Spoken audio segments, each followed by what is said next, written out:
ইমাম আহমদ ইবনে হাম্বল রাহমাতুল্লাহি আলাইহি দ্বীনের দাওয়াত দিতে লাগলেন সমাজের ভিতরে। কোরআন এবং সুন্নাহর দাওয়াত সমাজের ভিতরে দিতে লাগলেন। এইভাবে দিন চলে যায়, সত্যের পথে চলতে লাগলেন, কোরআন এবং সুন্নাহর পথে চলতে লাগলেন। দিল দিয়ে কথাগুলা শুনেন কি বুঝাতে চাই আমার বন্ধুগণ। ইমাম আহমদ ইবনে হাম্বল তো এমন একজন ব্যক্তির নাম যিনি আল্লাহর রাসূলকে কমপক্ষে ৯৯ বার স্বপ্নে দেখেছেন। সুবহানাল্লাহ পড়লেন না? এমন কোন রাত্র তার যায় নাই তিনি একটা রাত্রে কোরআনের একটা আয়াত থেকে ৪০টা মাসআলা বের করতে পেরেছেন। কোন সুবহানাল্লাহ। এত বড়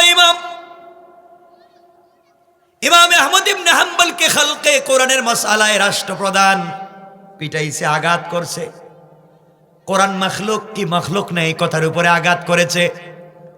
শরীর থেকে রক্ত বের হয়ে ফিনকি দিয়ে বের হতো, চামড়া উঠাইয়া দিত। তিনি চিৎকার করে বলতেন, আমাকে আঘাত করে মেরে ফেলতে পারো, কিন্তু একটা সেকেন্ডের জন্য আল্লাহ এবং তার রাসূলের পথকে ছেড়ে দিতে পারি না। এই ইমাম আহমদ ইবনে হাম্বল রাহমাতুল্লাহি আলাইহি বাড়ি থেকে বের হলেন দ্বীনের দাওয়াত দেওয়ার জন্য। দাওয়াত দিতে দিতে একদিন নিজের বাড়ি থেকে গ্রাম থেকে দাওয়াত দিয়ে অনেক দূর পর্যন্ত পৌঁছে গেলেন। সারাদিন দ্বীনের দাওয়াত দিতে দিতে দুর্গম পথ পাহাড়ে দিয়ে দীর্ঘ পথ চলে অনেক দূরে চলে গেলেন। সন্ধ্যা হয়ে গেল। কোন কোন শীতের সময়, অন্ধকার সময়ে, কুয়াশা আচ্ছাদিত এলাকা, মাগরিবের সালাত একটা মসজিদের ভিতরে আদায় করলেন। চিন্তা করলেন মাগরিবের সালাত তিনি যেখানে পড়েছেন ওখান থেকে এই মুহূর্তে যদি তিনি বের হয়ে বাড়ির দিকে রওনা করেন, আগামীকাল সকাল হয়ে যাবে। আর রাস্তায় তাকে কেউ চিনে না। যে গ্রামে সে মাগরিবের সালাত পড়েছেন এই এলাকার কেউ তাকে চিনে না। চিন্তা করলেন এলাকার মানুষ আমাকে চিনে না, আর আমি রাত্রবেলা সফর করে কোথায় যাব? আজকে রাত্র আমি মসজিদে কাটাইয়া দেই, সকালবেলা ফজরের সালাত পড়ে ঘর থেকে বের হয়ে যাব। এই চিন্তা করে ইমাম আহমদ ইবনে হাম্বল রাহমাতুল্লাহি আলাইহি মাগরিবের সালাত পড়লেন। মাগরিবের সালাত পড়ে তিনি মসজিদ থেকে বের হয়ে যান না। নামাজের পরে এখানে তাসবিহ পড়তে লাগলেন। দীর্ঘক্ষণ পর্যন্ত তাসবিহ পড়বার পরে এশারের সময় হয়ে গেল। ঈশার সালাতও তিনি মসজিদে আদায় করলেন। আর চিন্তা করলেন আমি মসজিদ থেকে বের হয়ে যাব না, আজকে রাত্র আমি মসজিদে কাটাইয়া দিতে চাই। সকল মুসল্লিরা মসজিদ থেকে কে কে করে সবাই বের হয়ে যায়। ইমাম আহমদ ইবনে হাম্বল রাহমাতুল্লাহি আলাইহি গেলেন না। মসজিদের এক কর্নারে ব্যাগের ভিতর থেকে কম্বল বের করে বিছায়া দিলেন, শুয়ে পড়লেন, কোরআন বের করলেন, মাসআলা লিখা শুরু করলেন, হাদিস পড়তে শুরু করলেন। ইমাম আহমদ ইবনে হাম্বলের লেখা এমন একটা হাদিসের কিতাব আছে যার নাম মুসনাদ ইমাম আহমদ ইবনে হাম্বল, যার ভিতরে তিনি কমপক্ষে ৪০,০০০ হাদিসকে একত্রিত করেছেন। কোন সুবহানাল্লাহ, আল্লাহু আকবার বলেন। বিশাল বড় বুজুর্গ আলেম, এরপরও কেউ তারে চিনে না। আর আমরা যদি মোটামুটি একটা সূরা কেরাত ঠিক মতো জানি, আমরা পরিচয় দিয়ে আমরা চিনেননি আপনাকে।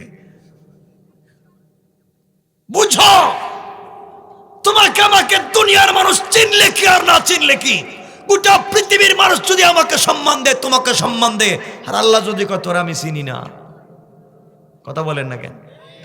কি করবেন আপনি? কি করবেন?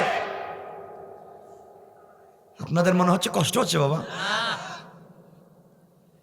এখানে একটা কথা বলে দিই, দেখবেন এটা কথা কোরআনেরও না হাদিসেরও না। আগে বলছি কিন্তু কোরআনেরও না হাদিসেরও না, এটা ইতিহাস, তারিখ।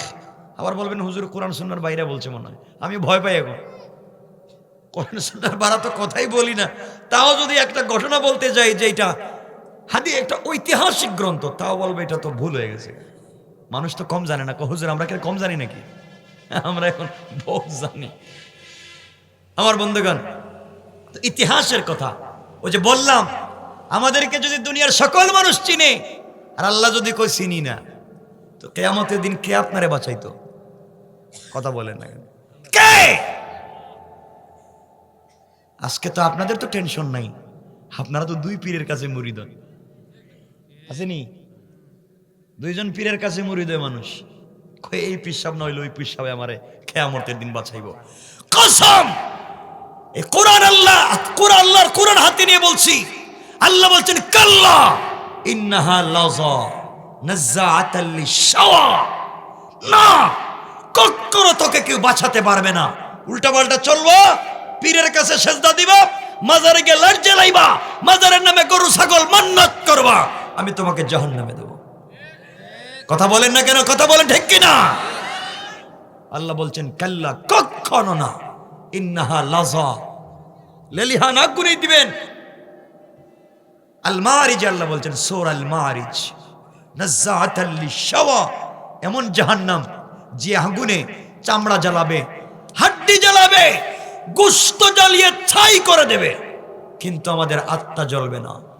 আল্লাহ বলছেন 1,00,000 ছাগলের বাচ্চাকে যদি মাথা নিচের দিকে করে পা উপর দিকে উঠাইয়া 1,00,000 জিন্দা ছাগলের বাচ্চার চামড়া টানলে, টাইনা টাইনা শরীর থেকে চামড়া খসিয়ে দিলে যে কষ্ট হবে, যারা আমি ছাড়া অন্যকে সাজদা করে আর মাজারে গিয়ে শিরিক করে, আমি আল্লাহ কিয়ামতে তাদেরকে লটকাইয়া মাথা নিচের দিকে করে পা উপর দিকে দিয়া টাইনা টাইনা পায়ের বৃদ্ধাঙ্গুলির থেকে চামড়া মাথার দিকে নিয়ে আসবো। নাউজুবিল্লাহ বলেন, সবাই বলেন নাউজুবিল্লাহ। আমি ভুল বলতেছি বাবা? বলতেছিলাম সবাই চিনে, আল্লাহ চিনেন না। তারিখের কথা, হযরতে রাবিয়া বসরিয়া, হাসান বসরি সময়কার একজন মহিলা, রাবিয়া বসরিয়া একজন মহিলা, বিশাল বড় বুজুর্গ ছিলেন, ইন্তেকাল করলেন। তার খাদেমা বলছে, দাসী বলছে, ইন্তেকালের পরে কবরে মদফুন করার পরে তাকে আমি স্বপ্নে দেখলাম খুব হাসি খুশি জান্নাতে ঘুরতেছে। জিজ্ঞেস করলাম, মা আপনি জান্নাতে গেলেন, আল্লাহ কোনো প্রশ্ন করে নাই কবরে? প্রশ্ন তো করছে। কি উত্তর দিলেন? ওই সময় তিনি নাকি জবাব দিয়েছিলেন, আমার খাদেমা, কবরের ভিতরে আমাকে রাখবার পরে ফেরেশতারা আমাকে এসে জিজ্ঞাসা করে, মার রব্বুকা, তোমার রবকে? আমি জিজ্ঞাসা করলাম, তোমরা কারা? তারা আমাকে বলছে, আমরা ফেরেশতা আল্লাহর পক্ষ থেকে আসছি আপনাকে প্রশ্ন করতে। আমি জিজ্ঞাসা করলাম, তোমরা কোথা থেকে এসছো? তারা বলছে, আমরা হাজার হাজার লক্ষ লক্ষ মাইল দূর থেকে এসছি আপনাকে প্রশ্ন করতে। আমি বললাম তাদেরকে, তোমরা কি মনে করো, তোমরা হাজার হাজার লক্ষ লক্ষ মাইল সফর করে কবরের নিচে, মাটির নিচে কবরে আইসা তোমরা আমাকে জিজ্ঞাসা করতেছো, আমার রব্বুক, আমার রবকে? তোমরা এতক্ষণ পর্যন্ত তোমরা রবের নাম ভুলে যাও নাই, আর আমি রাবেয়া মাত্র জমিনের উপর থেকে 3.5 হাত মাটির নিচে আইসা কি আমি আমার রবকে ভুলে গেছি? সুবহানাল্লাহ বললেন না? ইমান দেখাচ্ছে, ইমান। তারা আবার প্রশ্ন করেছে, বলেন মার রব্বুকা, তোমার রবকে? রাবিয়া বলছেন, শোনো ফেরেশতা, আমি যদি বলি আমার রব আল্লাহ, আমার রব, আর আল্লাহ যদি কয় রাবিয়া তোরে চিনি না, তাইলে আমি আল্লাহরে সারাদিন রব বইলা লাভ কি? আমি বললাম আল্লাহর রব, আমার রব আল্লাহ, আল্লাহ কই চিনে না। ফেরেশতারা কোথায় কি করতাম, ওই গিয়া রব রে জিগাও, আমি রাবিয়ারে চিনে নি। সুবহানাল্লাহ বললেন না? কি চিন্তা করছেন, দিন কোথায়? আমি বললাম আমি প্রধানমন্ত্রীর অমুক, পুলিশে আমার ধরছে, বললাম প্রধানমন্ত্রীর অমুক। টেলিফোন দিছে প্রধানমন্ত্রীর কাছে, আপনি চিনি না মুখ রে? আমি চিনি না। তাহলে কি মায়ের কমবো না বাড়বো? রাবিয়া যদি কয় আমি আমার রব আল্লাহ, আল্লাহ যদি কয় চিনি না, ফেরেশতারা কি ছেড়ে দিব? কয় বুয়া, তুই বুয়া পরিচয় দিলে কেন? রাবিয়া বসরিয়া বলছেন, ও ফেরেশতারা, আমার রবকে জিজ্ঞাসা করো, আমি রাবিয়াকে চিনে কি চিনে না? ফেরেশতারা জিজ্ঞাসা করে, আল্লাহ এমন একজনের কাছে পাঠাইছেন, উল্টা আমাদেরই জিগায় আমরা কুত্তে গেছি। এখন বললাম মার রাব্বুকা, কয় আপনি চিনেন কিনা? কার কাছে গেছো? রাব্বে বসরিয়া। আল্লাহ বলছেন, ও ফেরেশতা শোনো, যাও আমার রাবিয়া কার প্রশ্ন করো না। যে রাবিয়া দুনিয়ায় থাকতে একটা মিনিটের জন্য আমি আল্লাহকে ভুলে যাই নাই, রাবিয়া কবরে আসছে আমি রব তাকে ভুলে যাব না। তার নামই হচ্ছে পরিচয়। কথা আমার বুঝতেছেন? এজন্য চিনতে হবে কাকে। কথা বলেন কাকে? পারবো তো ইনশাআল্লাহ? চিনবেন। আল্লাহ রাত্রেবেলা ঘুম থেকে উঠ, আসসালাতু খায়রুম মিনান নাওম, ঘুম থেকে উঠ। তোর নাকি টাকা লাগবে, আমেরিকার একটা স্পন্সর লাগবে, কানাডার একটা সাপোর্টিং লেটার লাগবে, তো ইউকে স্টুডেন্ট ভিসায় যাবে, কোনো লাইন পাচ্ছিস না, আইএলস করার পরেও ভিসা হচ্ছে না, তোর নাকি বিজনেস করার টাকা লাগবে, তাও পাচ্ছিস না, তুই নাকি সমাজের নেতা হবে, তাও কি সম্মান দিচ্ছে না। গোলাম, দুনিয়ার কারো কাছে বলবার দরকার নাই, তুই গুনাহগার হলে তুই আমার গোলাম। আমি আল্লাহ বলছি, লা তাখুযুহু সিনাতুন ওয়ালা নাওম, আমি আল্লাহ ঘুমাচ্ছি না, সজাগ। আমি তার ঘরের দরজায় দাঁড়িয়ে আছি, কি চাইবে চা, আমি কথা দিলাম তোকে 1000 গুণ বাড়াইয়া দেব। রবের কাছে চাও। কার কাছে চাও? রবের কাছে চাও। দুনিয়া কারো কাছে চাওয়ার দরকার নাই। আমার মুসলমান বন্ধুগণ, গভীর মনোযোগ। ইমাম আহমদ ইবনে হাম্বল রাহমাতুল্লাহি আলাইহি ইশার সালাত পড়ে মসজিদে শুয়ে আছেন, তাসবিহ পড়ে মসজিদ থেকে বের হয়ে যান না, হাদিস পড়তেছেন। মসজিদের খাদেম, মসজিদের ইমাম অথবা কমিটির কেউ, কর্তৃপক্ষ কেউ এসে বলছে, কে আপনি? মুরব্বী, কে আপনি? মসজিদ থেকে বের হয়ে যান। আমাদের মসজিদে রাত্র বেলা তালা দেওয়া হয়, কেউ ভিতরে থাকে না, আপনি বের হয়ে যান। ইমাম আহমদ ইবনে হাম্বল নিজের পরিচয় দিলেন না, তিনি বললেন, আমি পথিক মুসাফির, রাত্র গভীর হয়ে গিয়েছে, গভীর রাত্র হয়ে যাওয়ার কারণে আমি কোথাও যেতে পারবো না, আজকের রাত্রে আমি মসজিদে কাটাইয়া দেই। আমি নিয়ত করেছি এই মসজিদে ফজরের সালাত আদায় করব, ফজরের সালাত পড়ে ওখান থেকে বের হয়ে চলে যাব, তোমরা আমাকে থাকতে দাও, ওখান থেকে আমাকে তাড়াইয়া দিও না। কেউ কারো কথা শুনে না। এক পর্যায়ে মুয়াজ্জিন, খাদেম অথবা মসজিদ কর্তৃপক্ষ কেউ বলছে, আপনি বের হয়ে যান, বের না হলে আপনাকে টেনে হিঁচড়ে মসজিদ থেকে বের করে দেওয়া হবে। ইমাম আহমদ ইবনে হাম্বল রাহমাতুল্লাহি আলাইহি বুঝতে পারলেন, বেইজ্জত হওয়া ছাড়া কোনো পথ নাই। তিনি আস্তে করে মসজিদ থেকে বের হয়ে গেলেন। মসজিদ থেকে বের হয়ে গভীর রাত্রবেলা সোজা হাঁটতে লাগলেন। কনকনে শীতের সময়, অন্ধকার রাস্তা, কোথায় যাবেন কেউ তাকে চিনে না, কার বাড়িতে যাবেন, পথিক মুসাফির রাস্তা দিয়ে হাঁটতে লাগলেন। দীর্ঘ পথ হাঁটবার পরে গভীর রাত্রে একটা বাজারে গিয়ে উপস্থিত হলেন। বাজারের সবগুলো দরওয়াজা বন্ধ, পিন পতন নীরবতা বিরাজ করছে। গভীর রাত্র হয়ে গিয়েছে, ঠান্ডার কারণে পথ চলতে তিনি পারতেছেন না। এরপরে বের হয়ে হাঁটতে লাগলেন। বাজারে কোনো দোকান খোলা নাই, সবগুলো দোকান বন্ধ আছে, কেউ কোনো মানুষ নাই। হাঁটতে হাঁটতে কিছু দূর যাওয়ার পরে বাজারের এক কর্নারে গিয়ে দেখেন একটা দোকান খুলে একটা যুবক নিজ হাতে রুটি তৈরি করে গভীর রাত্রে রুটি বিক্রি করে যায়। কোন সুবহানাল্লাহ।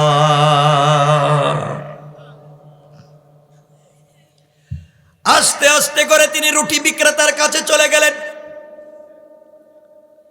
এই যুবকের কাছে গিয়ে দেখেন যুবকের চেহারা থেকে নূর চমকাচ্ছে। চমৎকার চেহারার একটা যুবক দেখা যায়। গভীর রাত্রে কোনো দোকান খোলা নাই, একটা মাত্র তার দোকান খোলা। রুটি তৈরি করতেছে, রুটি বানিয়ে আগুনে দিচ্ছে আর ওগুলা বিক্রি করতেছে। কিছুক্ষণ পরে পরে এক একজন কাস্টমার আসে। তিনি দোকানের কাছে গিয়ে যুবকটাকে সালাম দিলেন আর ডাক দিয়ে বললেন, বাবা আমি পথিক মুসাফির, আমার বাড়ি অনেক দূরে, দীর্ঘ পথ চলবার কারণে আমি বাড়িতে যেতে পারতেছি না, ঠান্ডার কারণে পথ চলতে পারতেছি না, আমার বয়স হয়ে গিয়েছে। বাবারে তোমার দোকান কি সারা রাত্র খোলা থাকবে? যুবক ডাক দিয়া বলছে, মুরব্বী আঙ্কেল, আমার দোকান সারা রাত্র খোলা থাকবে। আমি ফজরের সালাত পড়ে দোকান বন্ধ করে চলে যাব। আল্লাহর বুজুর্গ আলেম ইমাম আহমদ ইবনে হাম্বল বললেন, বাবা আমি মুরব্বী মানুষ, ঠান্ডায় কাতরাচ্ছি, তোমার দোকানের সামনে তুমি আগুন জ্বালিয়ে রুটি তৈরি করতেছো চুলার মধ্যে, আমি যদি তোমার চুলার কাছে দাঁড়িয়ে থাকি, শরীরের মধ্যে একটু তাপ লাগবে, আগুনের তাপ লাগবে, একটু হালকা হবে, ঠান্ডা কম লাগবে, তুমি কি আমাকে সুযোগ দিবে? আর যদি তোমার কষ্ট না হয়, তোমার দোকানে যদি আজকের রাত্রটা আমাকে কাটাতে দাও। আমি খারাপ মানুষ না, আমি চোর না, আমি বেয়াদব না, আমি এই এলাকার প্রতীক মুসাফির। সকাল হয়ে গেলে আমি আমার চলে যাব, তোমার কোনো ক্ষতি করব না। যুবক ডাক দিয়ে বলছে, মুসাফির, অবশ্যই গভীর রাত্র পর্যন্ত আমার দোকান খোলা থাকবে, আপনি চাইলে আমার দোকানের ভিতরে অবস্থান করতে পারবেন, শরীরে আপনার ঠান্ডার কোনো কাপড় নেই, আপনি আগুন থাপাতে পারবেন, আগুনের তাপ আপনার শরীরে লাগলে ঠান্ডা কমে যাবে, আপনি কষ্ট করার দরকার নেই, দোকানের ভিতরে ঢুকেন। ইমাম আহমদ ইবনে হাম্বল রাহমাতুল্লাহি আলাইহি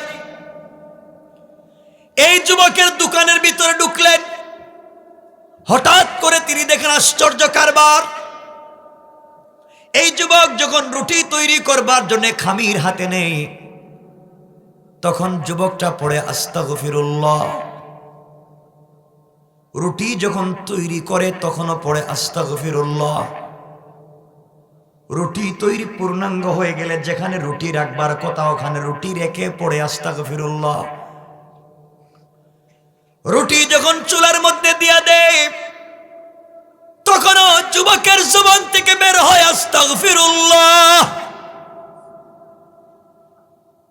রুটি তৈরি করা হয়ে যায়, পুড়া হয়ে যায়, তখনও পরে আস্তাগফিরুল্লাহ। রুটি তৈরি করে কোনো কাস্টমারের হাতে যখন দেয় তখনও পড়ে আস্তাগফিরুল্লাহ। কাস্টমারের কাছ থেকে যখন টাকা নেই, টাকা যখন থলেতে রাখে, ব্যাগেতে রাখে, তখনও পড়ে আস্তাগফিরুল্লাহ। তিনি দেখেন এই যুবকের জবানে আস্তাগফিরুল্লাহ ছাড়া আর কিচ্ছু নাই। আশ্চর্য হয়ে গেলেন আর বললেন, যুবক রে, দীর্ঘক্ষণ পর্যন্ত তোমার দোকানে আমি আছি, আমার সঙ্গেও তুমি কথা পর্যন্ত বলো না, কারোর সঙ্গে তুমি কথা পর্যন্ত বলতে চাও না। রুটি তৈরি করতে আস্তাগফিরুল্লাহ পড়ো, বিক্রি করতে আস্তাগফিরুল্লাহ পড়ো, সব সময় দিয়ে টাকা গুনতে আস্তাগফিরুল্লাহ পড়ো, ব্যাপার কি? এই যুবক ডাক দিয়ে বলছে, মুরব্বী আঙ্কেল, আপনাকে আমি চিনি না, আমি 32টা বছর থেকে ওই জায়গায় রুটি তৈরি করে বাজারে বিক্রি করে যাই। আমি আস্তাগফিরুল্লাহ পড়ে পড়ে যে উপকার আর কল্যাণ পেয়েছি, আমার মনে হয় পৃথিবীর কোনো মানুষ এমন উপকার আর কল্যাণ পায় না। ইমামে আজম আবু হানিফা বললেন, যুবক বলো, আস্তাগফিরুল্লাহর মাধ্যমে তুমি কি এমন উপকার পেয়েছো? এবার যুবক চোখের পানি ছেড়ে বলছে, বুজুর্গ মুরব্বী, আপনি জানেন না, আমি আস্তাগফিরুল্লাহ পড়বার কারণে হাত উঠাইয়া আল্লাহ রাব্বুল ইজ্জত ওয়াল জালালের কাছে এই জীবনে যত দোয়া আমি করেছি, আমার আল্লাহ আমার একটা দোয়াকে আজ পর্যন্ত ফিরাইয়া দেয় না। এই জীবনে আমি যত দোয়া করেছি সব দোয়াকে আল্লাহ কবুল করেছেন। ইমাম আহমদ ইবনে হাম্বল রাহমাতুল্লাহি আলাইহি বললেন, যুবক, তাহলে তুমি বলো, তুমি কি মুস্তাজাবুদ দাওয়া? হাত উঠালে কি দোয়া কবুল হয়ে যায়? যুবক বলছে, হ্যাঁ, আমি যা চাইবো তা তো কবুল হয়ে যায়, শুধু আমার বেলায় না, দুনিয়ার যত মানুষ আমার কাছে দোয়ার জন্য এসেছে আমিও তাদের জন্য দোয়া করেছি, আমার আল্লাহ একটা দোয়াকেও আজ পর্যন্ত ফিরাইয়া দেয় না। মুরব্বী বাবা, এই আস্তাগফিরুল্লাহ পড়বার কারণে রাত্রবেলা শুধু আমি এই দোকানে রুটি বিক্রি করি, এই রুটি বিক্রি করার টাকা দেয়া আমার পরিবারের 57 জন লোককে আমি খাওয়াই। শুধুমাত্র রুটি তৈরি করার টাকা দেয়া 97 জন লোককে সারা মাস খাওয়াই। এরপরেও মাস শেষে আমার টাকা শেষ হয়ে যায় না। সুবহানাল্লাহ, জোরে পড়েন, জোরে সুবহানাল্লাহ। বরকত বুঝাচ্ছি। মুরব্বী, আপনি জানেন না, পরেও আমার বরকত কমে যায় না। আমি এই আস্তাগফিরুল্লাহ পড়বার কারণে আজ 32 বছর হয়েছে, আমার বডির মধ্যে কোনো বড় ধরনের রোগ আল্লাহ দেয় না। মুরব্বী বাবা, আপনাকে আমি কি বলবো? এই আস্তাগফিরুল্লাহ পড়বার কারণে আপনি জানেন না, আমি আমার নবী কলিজার টুকরা বিশ্ব নবীকে এই 32 বছরের ভিতরে 17 বারের মতো আমি স্বপ্নে দেখেছি। এক রুটিওয়ালার কথা বলছি। ইমাম আহমদ ইবনে হাম্বল আশ্চর্য হয়ে গেলেন। একজন রুটিওয়ালার ঈমান, একজন রুটিওয়ালার তাসবিহ পড়ার কৌশল শুধুমাত্র কেবলমাত্র আস্তাগফিরুল্লাহ পড়ে যায়। আল্লাহর রাসূল বলেছেন, যারা শুধুমাত্র একটা শব্দ আস্তাগফিরুল্লাহ পড়বে আর যদি কিয়ামত মরার আগে তওবা করে ফেলে, আল্লাহ রাব্বুল ইজ্জত ওয়াল জালাল কিয়ামতের দিনে বিশ্ব নবীর নিজ হাতে হাউজে কাউসারের পানি পান করায়া আরশে আজিমের ছায়ার নিচে জায়গা দিয়া বিনা হিসাবে জান্নাতের ওয়াদা দিয়েছেন। কোন সুবহানাল্লাহ।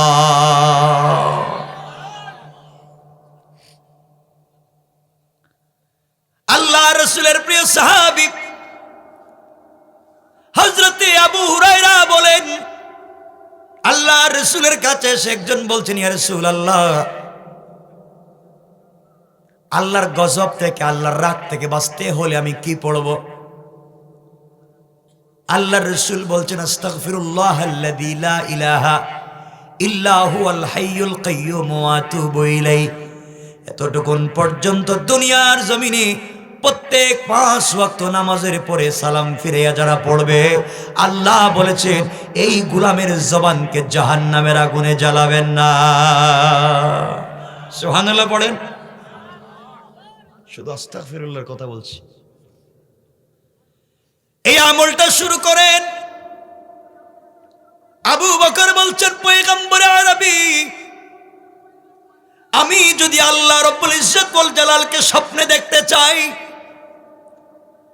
কিয়ামতের মাঠে আরশে আজিমের ছায়ায় থাকতে চাই, বিনা হিসাবে জান্নাতে যেতে চাই, কি আমল করতে হবে? নবীজি বললেন, ও আবু বকর, তুমি শুধু পড়ো, আল্লাহুম্মা ইন্নী যালামতু নাফসি যুলমান কাসীরা। এই দোয়াটা যদি তুমি প্রতিদিন পড়ো, আমার বিশ্বাস তোমার আমলনামার ভিতরে কোনো গুনাহ থাকবে না, যা থাকবে সব আমার আল্লাহ নেকি দিয়ে বদলাইয়া দিবেন। কোন সুবহানাল্লাহ। ছোট ছোট আমলের কথা বলতেছি। এজন্য আমার যুবক ভাইদেরকে বলবো, মুরব্বী বাবাদেরকে বলছি, আমার মায়েদেরকে বলছি, বোনদেরকে বলছি, খুব বেশি আমলের দরকার নাই। আল্লাহর রাসূল বলেছেন, আখলিস দীনাকা ইয়াকফিকাল আমালুল কালিল। অল্প আমলে মানুষকে নাজাত দিতে পারে। এই জন্য আমার বন্ধুগণ, বুঝে শুনে অল্প আমল করাই যথেষ্ট। ইমাম আহমদ ইবনে হাম্বল বলছেন, যুবকরে তুমি বলো, জীবনে আস্তাগফিরুল্লাহ পড়ে কি তুমি এত কিছু পাইলা? কয় হ্যাঁ। আচ্ছা বলো তো, রুটি তৈরি করতে, রুটি নামাতে এত আস্তাগফিরুল্লাহ বলো কেন? যুবক বলতেছে, ও মুরব্বী, আপনি জানেন না, এই জন্যে আমি আস্তাগফিরুল্লাহ পড়ি। আমি যখন রুটি তৈরি করি, কাউকে আমি গরম রুটি দেই, কাউকে তুলনামূলক কম গরম রুটি দেই, কোনো কাস্টমারের কাছে ঠান্ডা রুটি চলে যায়। আমি যখন খামির দিয়ে রুটি তৈরি করি, কোনো জায়গায় রুটিতে কম আটা ময়দা লাগে, কোনো রুটিতে হয়তো বেশি পড়ে যায়, কোনো রুটি ঠিকমতো ভাজা হয় না, কিছু কাঁচা থেকে যায়। কিন্তু সবার কাছ থেকে তো টাকা আমি সমান নেই, কম বেশ করে টাকা নেই না। কারো রুটিতে হয়তো অল্প পরিমাণ ময়দা আটা কমে যেতে পারে, কি জবাব আল্লাহর কাছে দিব? আমি তো টাকা কম নেই না। এই জন্য আমি আস্তাগফিরুল্লাহ পড়ে যাই, আর আমার এই বন্টন করা আমার এই টাকা 3 ভাগের 1 ভাগ আল্লাহর রাস্তায় দান করে দেই। আমাকে আল্লাহ এত সম্মান ইজ্জত দিয়েছে, আমি যখনই হাত উঠিয়া কোনো কথা বলি, হাত নামানোর আগে আগে আমার আল্লাহ আমার দোয়াকে কবুল করে নেয়। এবার ইমামে আহমদ ইবনে হাম্বল দাঁড়িয়ে গেলেন, আর ডাক দিয়ে বললেন, যুবক জবাব দে। ও যুবক, জীবনে কি তোমার সব দোয়া আল্লাহ কবুল করেছেন, নাকি এমন কোন দোয়া আছে যা কবুল হয় নাই? এই কথাটা শুনে যুবক চোখের পানি ছেড়ে কান্না করে বলছে, মুরব্বী,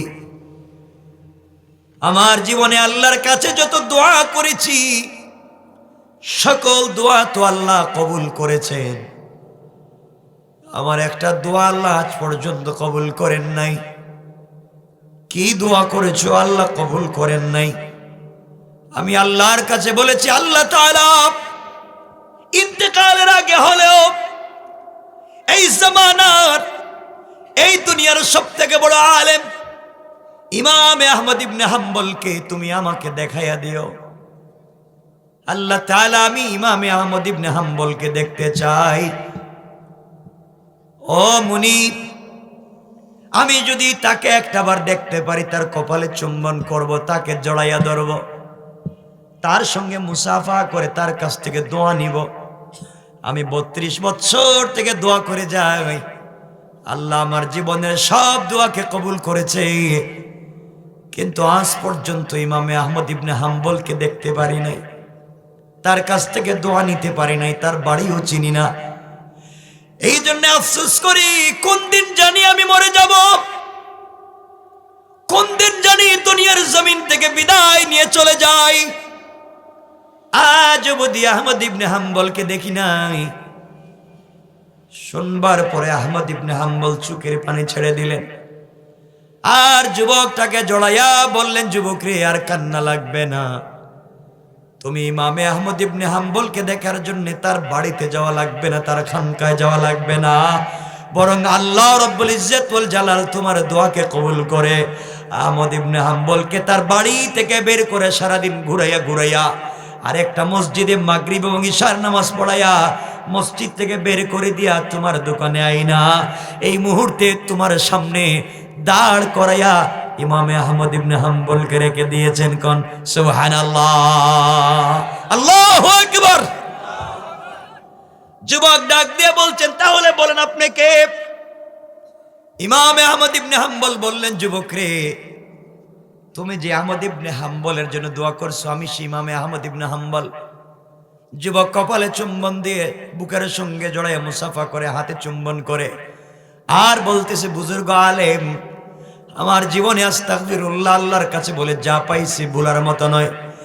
এবার ইমামে আহমদ ইবনে হাম্বল বলছেন, যুবক রে, কোন মুসলমান প্রতিদিন 5 ওয়াক্ত সালাতের পরে সালাম ফিরাইয়া যদি 3 বার 7 বার 11 বার 13 বার 21 বার আস্তাগফিরুল্লাহ পড়ে, ঘুম থেকে উঠে 3 বার 7 বার আস্তাগফিরুল্লাহ পড়ে, ঘুমাতে যাওয়ার সময় বিছানায় গিয়ে 3 বার 7 বার 11 বার আস্তাগফিরুল্লাহ পড়ে, আল্লাহ রাব্বুল ইজ্জত ওয়াল জালাল বলেছেন, ঘুমানোর পরে তার বিছানার মাথার সামনে এবং পায়ের সামনে 19 জন ফেরেশতা দিয়া সারা রাত্র তার পাহারাদারের ব্যবস্থা করে দেয়।